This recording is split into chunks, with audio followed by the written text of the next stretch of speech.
Okay. Hello and welcome to NDIA Georgia's Business Highlighter today with ClassLLC. Today we're sponsored by the Business Capability Statement, which can be found at businesscapabilitystatement.com. Does your business capability statement stand out in the procurement officer's pile and make them want to look at yours first, or is it just another invisible one like all the others? Does it look like it's a few decades old, or does it look modern, exciting, and innovative? So I'm DJ Hathaway. I'm the president of Hathaway Tactical Solutions, but today I'm acting as a representative of the National Defense Industrial Association's Georgia chapter. Today we're going to talk about CMC, which is near and dear to everybody's heart here lately. But to give you a little background, the CMMC is the Cybersecurity Maturity Model Certification. It is a unified standard for implementing cybersecurity across the defense industrial base, which includes over 300,000 companies in the supply chain. The CMC is DoD's response to significant compromises of sensitive defense information located on contractors' information systems. And today we've got a couple of great guests with us today. So we've got Keyaan Williams. He's the founder and managing director of ClassLLC, and Stephen Byndloss, who's the director of professional services. So ClassLLC is a professional services firm. It specializes in cybersecurity, risk management, and workforce development. And we're glad to have Keyaan and Stephen here today with us. They can be located at class-llc.com as well. Well, good afternoon or good morning, gentlemen. How are you guys? Hey, we're doing great. I appreciate you having us on today. Yeah, doing well, DJ. Thanks for the opportunity. Yeah, so we'll jump right in. I got a couple questions. I know you guys do a lot in this area here, but for the people listening out there in podcast land, why does CMMC matter to Georgia businesses, particularly to the small business community? Well, one of the things that we discovered in our research, we reached out to the Georgia Department of Economic Development. We talked to people in other states and other locations. The thing that really comes up is that small businesses that primarily serve the defense industrial base are facing a risk of going out of business. If you don't satisfy the requirements for CMMC, it is going to prohibit you from doing business with the Defense Department, whether that's the Army, Navy, Air Force, or Marines. And a lot of your companies, out of those 300,000, are going to be smaller businesses that provide a component or do something. They're the downstream subcontractors. But a lot of those companies are at risk of going away because they can't support or they can't achieve the goals of the CMMC requirements. Our focus is really to make sure, one, people understand what am I supposed to do? And then two, how do I meet the requirements, satisfy the objectives, achieve everything that's in there that's appropriate for my business so that I can keep taking care of my family, keep taking care of my community, keep making the money that sustains our operations and our livelihoods.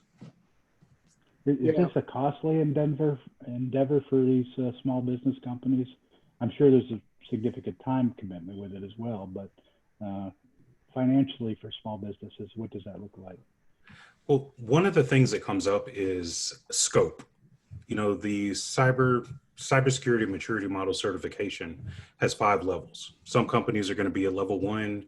That's going to cost the least amount of money, but the model is progressive. And so you don't just start off at level 5. You have to start at level 1, establish maturity, move to level 2, establish maturity. Most small businesses in Georgia are either going to have a level 1 requirement because they have insignificant interaction with what the DoD calls controlled unclassified information. The highest level for most of your smaller businesses is going to be at a level 3, and there are a collection of requirements that are necessary to get to that stage. It's the larger defense contractors, your Northrop Grummons of the world, your CGIs, your Lockheed Martins, that are more likely to be in the level 4, level 5, where it is the most expensive and there's the most risk. But again, we want to think about the small businesses. If you're providing a component, if you're doing HR services, I have a friend, his company does HR for the Navy and for Navy contractors. He's going to be subject to this simply because he has data about service members in his environment so that he can do the HR processing. That is a good example of the type of organization that we're trying to help and make sure they understand what to do, how to do it. And then the cost is really going to be related to the type of data that you have and the security program that you already have in place. Right. So, what gap or need does your organization, ClassLLC, fill in this new CMC requirement? Well, one of the cool things that we have, you introduced Steve as the director of our professional services. Steve's got 20 years or more. We don't want to give his age away, but he's got decades of service in, information technology management. He's a expatriate of IBM. He spent a lot of time working on systems. And so, his background, my background, having been in the Army and working at the Centers for Disease Control, we have a lot of people who have dealt with this over a long period of time. And one of the reasons that we focus on small businesses is because they usually don't have the resources. A lot of small businesses are outsourcing their IT operations or they're putting stuff in the cloud. CMMC doesn't really care. What they care about is we have a collection of controls that are formally defined. You have domains in the CMMC documentation. You have requirements in the NIST documentation in special publication 800-171. You must do these things. Our goal is to help the smaller businesses that don't do this day in and day out understand their requirements and put them in place. Your larger businesses, the other defense contractors that I mentioned, they already have teams. They have federal departments, they have federal divisions, they're squared away. We just want to make sure that the smaller guys aren't left behind and that they can continue to stay in business because they've met the requirement with good foresight, good planning, and kind of taking a extended approach to putting things into place instead of having to turn around and do $1 million worth of work in 30 days. Now we're talking about a little bit of money month by month over time so that you can gradually increase your cybersecurity maturity. Yeah, and GJ, that percentage of the small and medium businesses makes up anywhere from 70, as high as 75% from what I've heard of the actual defense department. So that's really a large constituency that really needs to get on board, to understand the requirements and to start moving in that direction. Great. Yeah, and it seems like over time there's been a lot of things published about guidance, for companies and cyber guidance, things like that. Fewer regulations, although I think they're starting to catch up. But this is kind of that first real big regulation requirement out there. So, are the CMMC requirements something businesses should adopt, even if they don't expect to ever work in the DoD space? Well, one of the things that comes up that's really important that everybody should consider, whether they're NDIA members, whether it's just a small company that's selling widgets, is cybersecurity is going to make or break your business. When you move away from the context of this conversation and you just look at cyber attacks against small businesses, industry associations broadly have said that 66% of small businesses cease to exist if they suffer a data breach. Part of that is that they lose data and they can never recover it. Part of that is the loss of confidence in your customers. If I was Equifax and I had a data breach, Equifax only has 2 competitors and a lot of their contracts are long-term contracts. And so they can have a data breach and expose more information than anybody has ever exposed in, say, in business. But if I'm a small manufacturer that's doing one component part, there are a lot of other people that can make that part. And so if I have the data breach and I lose my ability to close deals and to service customers, I'm just going to have to close up shop and go sit on the dock of the bay. The big guys can withstand it. They can spend lots of money on reputation protection. They can spend a lot of money on public relations. These smaller companies really need to take a defensive approach, and CMMC, regardless of what you're doing, at least gives you a good baseline. There are a collection of things that you can put in place that matter regardless of what type of industry that you're in. And it's going to give you just good security posture and good hygiene so that as you grow, as you start taking on new customers, as you go into different types of regulatory requirements, you have a good place to start from. And so I would recommend that everybody meets at least the level 1 requirement so that you have a policy, you've thought about it, you have basic controls in place, you're doing encryption, you know who your users are. All of that's good hygiene, and it's going to keep you out of trouble It's going to stop you from having some kind of outage or cyber attack that just relates to the way that people do business in modern times and is not necessarily dependent on doing business with the Department of Defense. Now, that's a great laydown. In fact, my next question was going to be, how does the CMMC impact an organization's resiliency? And I think you covered pretty well on that. Anything more you'd like to say about the resiliency of impact? Well, one thing that I like to tell people is that if you think about continuity of operations, regardless of what I'm doing, my resilience and my continuity of operations, at the end of the day, focuses on, if something happens, what level of capability do I have to continue operating? Usually if the power goes out, we have an uninterruptible power supply so that a power outage doesn't shut down all my servers. Cybersecurity is the same kind of idea. We should be able to withstand somebody clicking on a link in a phishing message, or we should be able to withstand, somebody not setting a firewall rule correctly.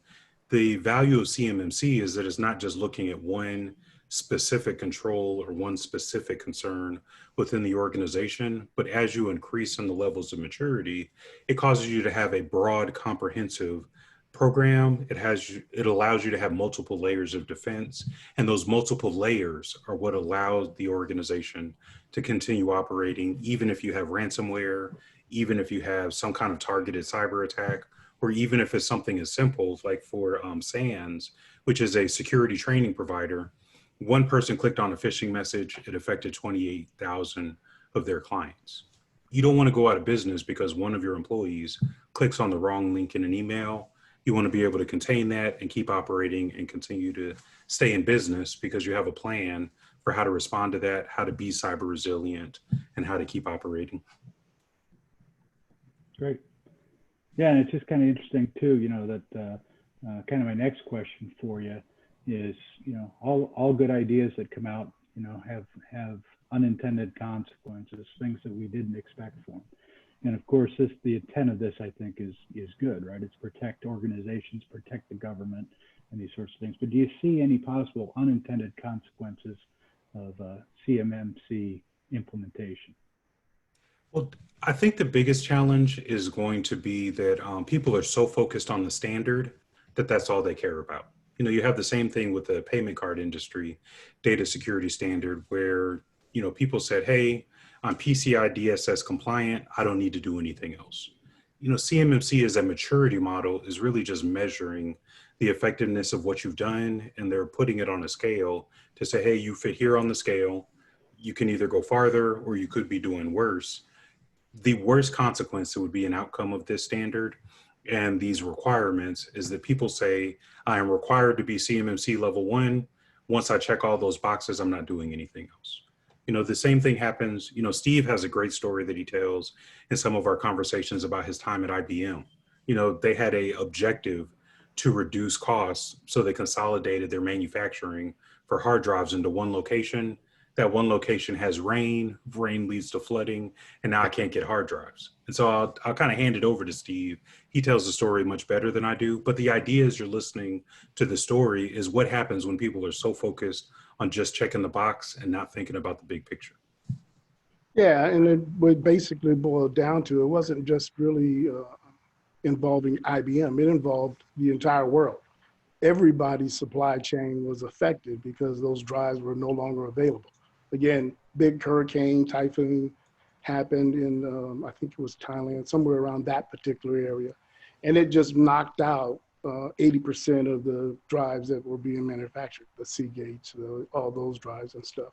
And so while we look for short-term goals to try to offshore that and reduce costs and stuff like that, we didn't look at the downstream effect of putting all our eggs in one basket. Right? We could have put them in 2 or 3 different geographical locations and ensured that we did have that resiliency. But we made that move. We paid for it afterwards. The whole world paid for it, but it just shows how important it is to protect your supply chain and to look at the downstream effects. And in CMC, I always try to get people to try to demystify it. It is really a crawl, walk, run, right? And you got to approach it from that level 1 standpoint and get on board. start rolling, and then move to the level 2 and to the level 3. That is the important thing to do, is to start movement in that direction. Yeah. Steve, do you ever see CMC or something like it being adopted more broadly by other state, federal, or private sector businesses?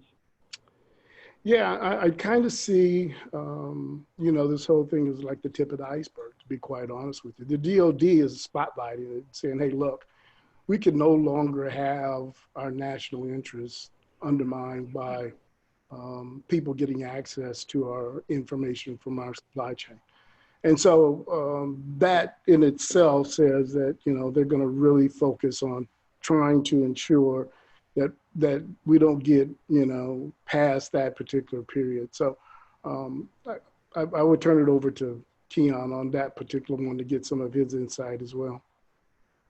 Yeah, you know, two things that I'll add to what Steve said. Number one, I've seen a lot of municipalities adopting the CMMC requirements because it's based on a NIST standard. You know, NIST 800-171 is basically the control catalog for all of the requirements that an organization needs to meet. What was great about the 800-171 is it took all of those things that were specific to the federal government and said, for a regular company doing regular work, these are what the National Institute of Standards and Technology says should be the things that you have in place. And so as a company, we have worked with large cities in the Midwest, with large cities on the West Coast, and they built their entire security program around the 800-171 controls. Their objective wasn't CMMC, but they still use the same control catalog. Similarly, I've seen stuff from the GSA, you know, in the STARS 3 contract vehicle that the GSA has. Some of those contracts are requiring the third-party vendor to satisfy CMMC requirements, and STARS is for civilian government. It's not for Department of Defense. And so as we look at opportunities, you know, we're a small business ourselves. We like to do business with the federal government and with the Defense Department. You know, we have to drink the Kool-Aid, we have to eat our own dog food, we have to meet the requirements just like everybody else does. But it really is going to be one of those universally adopted standards because everybody understands what NIST is talking about. The control catalog, we already have some traction because of FSMA, and that going all the way back to 2002, or because of FedRAMP. You know, people are accustomed to the way that NIST describes security controls, and you have a large collection of third-party assessment organizations that know how to audit the controls.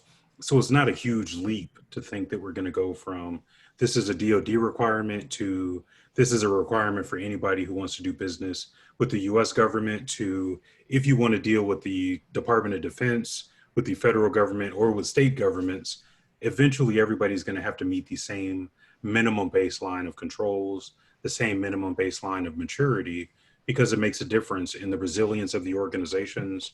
And ultimately, it's a trustworthiness thing. Can I trust the third party that I'm working with? How do I verify that? The answer to both of those questions is found in the control framework that you're using and some third party confirmation that yes, you're doing what you said you're doing.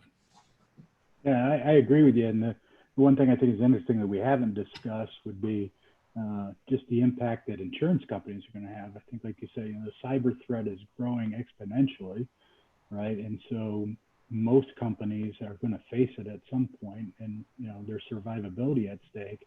You know, it's no different, I think, than building codes or whatever that require sprinkler systems. You know, yet how often do we really have fires in these buildings? I would say today you're more likely to have your company impacted by a cyber event than by a fire in there. And so at some point, the insurance companies, I think, are, you know, do you agree, are going to kind of drive some of this stuff. That if you want to, you know, us to be in a position to cover your losses or potential losses, you're going to have to be on board with these things and make sure you're well protected. Yeah, I think that's already happening. You know, I have some friends who work in the insurance industry as executives, and we've had conversations not about CMMC specifically, but just about cyber insurance as a new insurance product. Mm-hmm. A lot of your larger insurance firms are unwilling to provide cyber insurance unless there is a third-party attestation. And so historically, what that attestation has been was the AICPA has the SOC 1 type 1 and the SOC 2 type 1. and the SOC 2 Type 2, which are driven by the accounting industry because they're doing service organization assessments, CMMC could very easily become the type of framework that is being used nationally to say, you know, if you don't meet at least the level 1 requirements of maturity, you're not going to be able to get cyber insurance, because insurance companies are really not in the business to pay claims. They're in the business to take premiums to never pay a claim, and then all the executives at the insurance company kind of make their money and ride off into the sunset. But the design of insurance is a risk management approach, and the best way to reduce risk is to have some confirmation that your customers aren't doing risky things. You know, I ride a racing motorcycle. If I rode without a helmet and had an accident, the coverage that they're going to give me is different than if I was not at fault, I was going the speed limit, I had full gear and the helmet on. They're going to treat the outcome different. So CMMC is really, are you willing to put on all the equipment to protect yourself to the greatest extent possible? And even though an accident might happen, the damage that's done is minimized because I have the helmet, I have the jacket, I have the gloves, you know, I have the riding boots so I don't break an ankle. You know, the damage that occurs to me is much lower, even though I'm out there in the wild doing something that could potentially be dangerous. It does not necessarily mean that I'm going to meet my demise. And the insurance company appreciates that. I think that's a great parallel, you know, between the way you live your life and how risky you are influences your insurance. The same idea applies to standards like CMMC and PCI and, you know, the SOC products from AICPA. Great. So what resources do you think are available out there for small business owners so that they can begin to navigate the CMC obstacle course, if you will? Certainly your company is one that they could reach out to. But could you list some other resources maybe available? Yeah, well, if you go to the CMMC official resources, the CMMC and the CMMC Advisory Board do a great job of giving general information. You know, again, I said that NIST 800-171 is the control catalog that people are going to use to make sure they put the controls in place. That's a free document. You can go to csrc.nist.gov. It's the Computer Security Resource Center. You can look for special publication 800-171 and download that. You know, where companies like ClassLLC provide value is for those organizations that don't understand what they're reading, either because they haven't done it or it hasn't been a requirement or they're familiar with another control framework. We are a good company to help people understand the requirements and verify that you've implemented them correctly. We're not the only ones. There are a lot of people out there. You know, what you really run into is what is the difference between factual information and conjecture that people have. Some of the questions haven't been answered yet. You know, there's a question about when is this going to be enforced and everybody has to comply. The CMMC-AB hasn't officially said, is it 2020, is it 2022, is it 24, is it 26? They're kind of rolling this out as a model, which kind of highlights if CMMC is a concern, subscribe to the newsletters and the information that's being provided so that you stay in the loop. You know, NDIA does a great job of keeping people informed. As a defense industrial association, you know, NDIA would be the first place that I would go if I was a Georgia business to get factual information. Then you can start to look at, based on what I understand, who are partners that I can work with to get more information or to get help or to get somebody to walk next to me and make sure that I'm applying all the requirements properly. And DJ, there would be one group I would mention. It's the PAC group. It's the Procurement Technical Assistance Group. Each state has that entity in itself. And one of their responsibilities is to help people understand the impact and get into more details about what CMMC is all about. Great. Hey, so at this point, I'd like to, ask you, is there anything would you like to tell us a little bit about your business here? Yeah, well, the entire focus of the conversation has been small businesses. Our favorite customers are smaller businesses that don't have a dedicated security team, that may or may not have a dedicated information technology team. When you think about cybersecurity, security generally is focusing on people, processes, and technology that provide confidentiality, integrity, and availability. There are a ton of companies out there that are going to try to sell you technology. All we want to do is help people with the people part and the process part. And so we help people build programs, which is what allows us to be specialists in CMMC. We want to make sure that we train people so they know what they're talking about. So we do a lot of security awareness training. We do executive development. We even talk to other people's boards of directors. Periodically, our customers will say, hey, you know, my board isn't listening to me. They really don't get it. We need somebody from the outside to come in and share that message. You know, if you think anything about us, we're the people and process organization that's going to help you take your cybersecurity program to the next level, whether the program exists and you're just trying to make it better, or if you have nothing at all, we're a good company to help you get started. And our primary focus is small businesses in Georgia, although we hang out with everybody all over the world. Great. Well, I really thank and appreciate you guys spending the time with us today. Very informative. And thank you. Again, your website is CLASS-LLC.com. Thanks, Stephen and Keyaan. Again, the sponsor for this edition has been the Business Capability Statement company at businesscapabilitystatement.com. Please reach out to them, support our sponsors as well. Thank you very much, guys. Have a good afternoon. My pleasure.